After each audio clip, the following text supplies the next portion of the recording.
Hi dears, എല്ലാവർക്കും പുതിയ വീഡിയോയിലേക്ക് സ്വാഗതം. അപ്പോൾ കഴിഞ്ഞ വീഡിയോയിൽ ഞാൻ പറഞ്ഞേ ഉള്ളൂ, ഭയങ്കര മഴയും മഴക്കെടുതികളെ പറ്റിയൊക്കെ റേഡിയോയിലൊക്കെ കേട്ടുകൊണ്ടിരിക്കുകയാണ്. ഭയങ്കര പ്രശ്നമുള്ള ചില സ്ഥലങ്ങളൊക്കെ ഉണ്ട്, ഇവിടെ അത്ര കുഴപ്പമില്ല എന്നൊക്കെ ഞാൻ പറഞ്ഞായിരുന്നു. അത് പറഞ്ഞിട്ട് അന്ന് ആ വീഡിയോ ഇട്ടതാട്ടോ. അത് കഴിഞ്ഞ് വീഡിയോ ഇട്ട് കഴിഞ്ഞ് കുറച്ച് കഴിഞ്ഞപ്പോൾ തന്നെ ഇവിടെ കറണ്ട് പോയായിരുന്നു. അപ്പോൾ അത് ഇവിടെ തൊട്ടപ്പുറത്തെ ഒരു മരം പോസ്റ്റിലേക്ക് ലൈൻ കമ്പിയിലേക്ക് മറിഞ്ഞാടിയിട്ട് അങ്ങനെ കറണ്ട് പോയതാണ്. പിന്നെ ലൈൻമാൻമാർ വന്ന് അതൊക്കെ ഒന്ന് ശരിയാക്കി പോയായിരുന്നു കേട്ടോ. പിന്നെ ഒരു ഉച്ചയോടുകൂടി ഞങ്ങൾക്ക് കറണ്ട് കിട്ടി. ഒരു 2 മണിയൊക്കെ ആയപ്പോഴത്തേനും കറണ്ട് വന്നു. അതൊക്കെ കഴിഞ്ഞ് സാധാരണ പോലെ ഇരിക്കുമ്പോഴാണ് കാറ്റും മഴയും നല്ല ശക്തിയായിട്ടുണ്ടായി.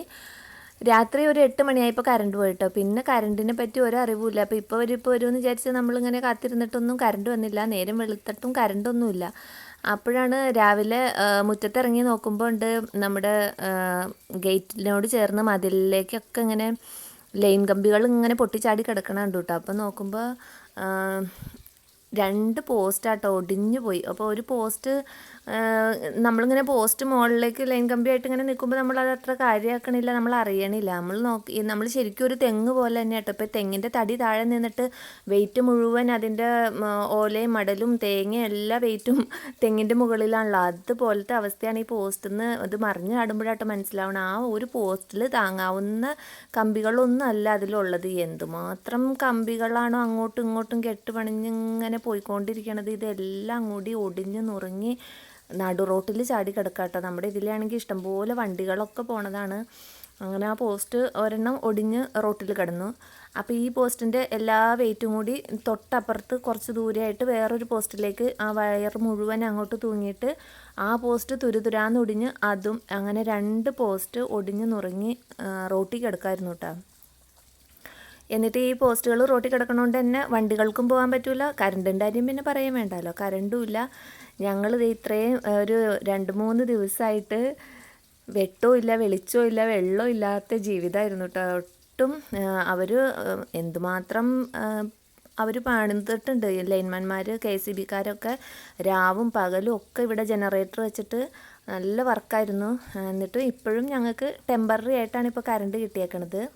അപ്പോൾ ഇനി ഈ കറണ്ട് ടെമ്പററി ആയിട്ട് കിട്ടിയേക്കണത് ഇപ്പോൾ കേബിൾ വഴിയായിട്ടോ. ഇപ്പോൾ പണ്ടത്തെ ഇലക്ട്രിക് പോസ്റ്റിലുള്ള ആ വയറുകളെല്ലാം മാറ്റിയിട്ട് ഇപ്പോൾ ഓസ് പോയേക്കാണ്. കേബിൾ വഴി ഇവിടെ ഞങ്ങളുടെ മുറ്റത്ത് തന്നെ ഒരു പോസ്റ്റ് ഉണ്ട്, അതിൽ നിന്നാണ് ഇപ്പോൾ കണക്ഷൻ പോയേക്കണത്. ഇനി വീണ്ടും ആ ഒടിഞ്ഞ പോയ പോസ്റ്റുകളൊക്കെ പുതിയ പോസ്റ്റ് ഇട്ടിട്ട് വീണ്ടും ഈ കണക്ഷൻ അതിലേക്ക് മാറ്റണം കേട്ടോ. അപ്പോൾ ഇപ്പോൾ തൽക്കാലത്തേക്ക് കിട്ടിയേക്കണ കറണ്ടാണ്. അപ്പോൾ എല്ലാവർക്കും സന്തോഷമായി. വേഗം മോട്ടറൊക്കെ അടിച്ച് വെള്ളമൊക്കെ പിടിച്ചൊക്കെ വെച്ചിട്ടുണ്ട്. ഇനി എപ്പോഴാണ് കറണ്ട് പോണേന്നൊന്നും അറിയാൻ പാടില്ല. അങ്ങനെ വല്ലാത്തൊരവസ്ഥയായിരുന്നു കേട്ടോ. കൊടും കാറ്റായിരുന്നു. എന്തൊരു കാറ്റാണെന്ന് വെച്ചാൽ ഇത്രയും വലിയ വെള്ളപ്പൊക്കവും നമ്മുടെ കൊറോണയൊക്കെ വന്നെങ്കിലും നമ്മൾ ഇങ്ങനത്തെ ഒരു ഇത് കണ്ടിട്ടുണ്ടായില്ല. ഈ പോസ്റ്റൊക്കെ ഇങ്ങനെ ഒടിഞ്ഞ് റോട്ടി ചാടണമെന്ന് പറയുമ്പോൾ അത്ര ശക്തിക്കാണ് കാറ്റ് വീശിക്കൊണ്ടിരുന്നത്. വലിയ വെള്ളപ്പൊക്കത്തിന് പോലും ഇങ്ങനത്തെ ദുരവസ്ഥയൊന്നും ഉണ്ടായിട്ടില്ല കേട്ടോ. അപ്പോൾ ഇത്തവണയാണ് ഞങ്ങൾ ശരിക്കും അനുഭവിച്ചു. അപ്പോൾ അതുകൊണ്ടാട്ടോ കഴിഞ്ഞ നിങ്ങളുടെ വീഡിയോ ചില കൂട്ടുകാരുടെ ഒന്നും വീഡിയോ ഞാൻ കണ്ടിട്ടുണ്ടാവില്ല. അപ്പോൾ ഇവിടെ കറണ്ടേയും വെട്ടവും വെളിച്ചവും ഒന്നും ഉണ്ടായിരുന്നില്ല കേട്ടോ. അപ്പോൾ പറഞ്ഞു പോയി. അപ്പോൾ ഇന്ന് രാവിലെ ബ്രേക്ക്ഫാസ്റ്റിന് പുട്ടും പഴമൊക്കെ ആയിരുന്നു. പിന്നെ ഇപ്പോൾ ഞാൻ ചെയ്തുകൊണ്ടിരിക്കുന്നത് എൻ്റെ ബിരിയാണി മസാല തീർന്നു പോയിട്ടുണ്ട് കേട്ടോ. അപ്പോൾ ഞാനത് ഉണ്ടാക്കുന്നതാണ്. അപ്പോൾ ഈ ബിരിയാണി മസാല തന്നെ ഞാൻ ഗരം മസാലയായിട്ടും യൂസ് ചെയ്യണം കേട്ടോ. അപ്പോൾ അത് ഉണ്ടാക്കിയതാണ്.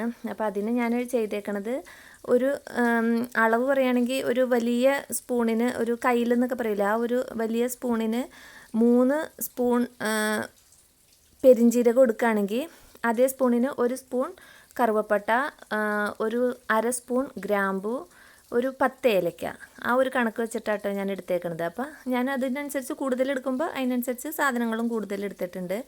ആ രീതിയിൽ പെരിഞ്ജീരകം, കറുവപ്പട്ട, ഗ്രാമ്പു, ഏലക്ക, പിന്നെ ഒരു നുള്ളു കുരുമുളക്, പിന്നെ ഒരു പിഞ്ച് അയമോദകം, പിന്നെ നല്ല ജീരകവും ഒരു കുഞ്ഞ് ടീസ്പൂണിന് ഒരു 2 ടീസ്പൂൺ അത്രയും ഒരു നല്ല ജീരകവും ചേർത്തിട്ടുണ്ട്. പിന്നെ അതിലേക്ക് 2 കാശ്മീരി മുളകും ഒരു സാദാ മുളകും റെഡ് ചില്ലിയും കൂടി ഇട്ടിട്ട് നന്നായിട്ട് വറുത്തു. അപ്പോൾ ഇത് സിമ്മിലിട്ടിട്ട് വളരെ സ്ലോ കുക്കിങ്ങിൽ അങ്ങനെ പയ്യെ വറുത്തെടുക്കണം. തീ കൂട്ടി വറുത്തെടുക്കരുത്. അങ്ങനെ നല്ലൊരു ഫ്ലേവർ അതിൽ നിന്ന് ഇങ്ങനെ നമുക്ക് കിട്ടും. ആ രീതിക്ക് ഇങ്ങനെ പയ്യെ ചൂടാക്കി വറുത്തുകൊണ്ടിരിക്കണം. എന്നിട്ട് ചൂടെല്ലാം നല്ലോണം ആറി കഴിയുമ്പോൾ മിക്സിയുടെ ജാറിലിട്ട് പൊടിച്ചെടുക്കുകയാണ്. അപ്പോൾ ഈ പൊടിച്ചത് ഞാൻ വീണ്ടും ആ ചീനച്ചട്ടിയിൽ തന്നെ ഇട്ടിട്ട് ഒന്നും കൂടി എല്ലാം എനിക്ക് കുറച്ചധികം ഞാൻ പൊടിച്ച് വയ്ക്കുന്നുണ്ട്. അപ്പോൾ അത് ഒന്നും കൂടി മിക്സ് ചെയ്ത് വെച്ചിട്ട് ഇതുപോലുള്ള എൻ്റെ ആദ്യം ഇരുന്ന ചില്ല് ബോട്ടിലാണ് ഞാൻ നിങ്ങളെ കാണിച്ചത്. അതുപോലെയുള്ള ബോട്ടിലേക്ക് കുറച്ച് ഞാൻ പുറത്ത് വയ്ക്കും, ബാക്കി ഞാൻ ഫ്രിഡ്ജിൽ വയ്ക്കും കേട്ടോ. അപ്പോൾ കുറേ നാളത് ഇങ്ങനെ ഫ്ലേവർ ലോക്ക് ചെയ്ത് വെച്ച് കഴിഞ്ഞാൽ മണമൊന്നും പുറത്ത് പോകാതിരുന്നോളും. നമുക്ക് ഒന്നെങ്കിൽ ടൈറ്റായിട്ടുള്ള ജാറുകളിൽ ഇട്ട് വയ്ക്കാം, അതല്ലെങ്കിൽ നമുക്കിങ്ങനെ സിപ്പ് ലോക്ക് കവറുകൾ കിട്ടുമല്ലോ, അതിലിട്ട് വെച്ചാലും മതി ഫ്രിഡ്ജിൽ വയ്ക്കുമ്പോൾ. ബാക്കി ചില്ലുകുപ്പിയിൽ ആവശ്യത്തിനുള്ളത് പുറത്തും വെച്ചേക്കാം. അപ്പോൾ ഇത് തീരുമ്പോൾ ആവശ്യത്തിന് അതിൽ നിന്ന് എടുത്താൽ മതി. അങ്ങനെ ഉണ്ടാക്കി വെച്ച ബിരിയാണി മസാലയാണത്. സൂപ്പർ ഫ്ലേവറുള്ള മസാല കേട്ടോ. ഞാനതാണ് എൻ്റെ ബിരിയാണിയിലും ചിക്കൻ കറിയിലും ഇറച്ചിക്കറിയിലും ഒക്കെ ഞാനതാണ് ഗരം മസാലയായിട്ട് ഇട്ട് കൊടുക്കാറ്. പിന്നെ ഇന്ന് ലഞ്ചിന് ഉണ്ടാക്കിയത് നെയ്ച്ചോറും ചിക്കൻ കറിയൊക്കെ ആയിരുന്നു. പിന്നെ കുറച്ച് ചിക്കനാണെങ്കിൽ ഫ്രൈയും ചെയ്ത് വെച്ചിട്ടുണ്ട്.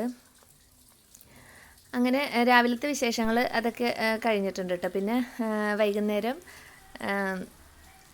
ചായ ഉണ്ടാക്കി. അപ്പോൾ കപ്പ വറുത്തത് വാങ്ങിയിട്ടുണ്ട്. നല്ല മഴയാണല്ലോ, അപ്പോൾ കുറിക്കാൻ നല്ല സുഖമാണ്, കുട്ടികൾക്കും നല്ല ഇഷ്ടമാണ്. അപ്പോൾ ചായ ഇട്ടിട്ട് പിന്നെ കപ്പ വറുത്തതൊക്കെ കുറിച്ചു. അപ്പോൾ ഇന്നത്തെ വിശേഷങ്ങൾ ഇതൊക്കെയാണ്. വീണ്ടും അടുത്ത വീഡിയോയിൽ വരാം.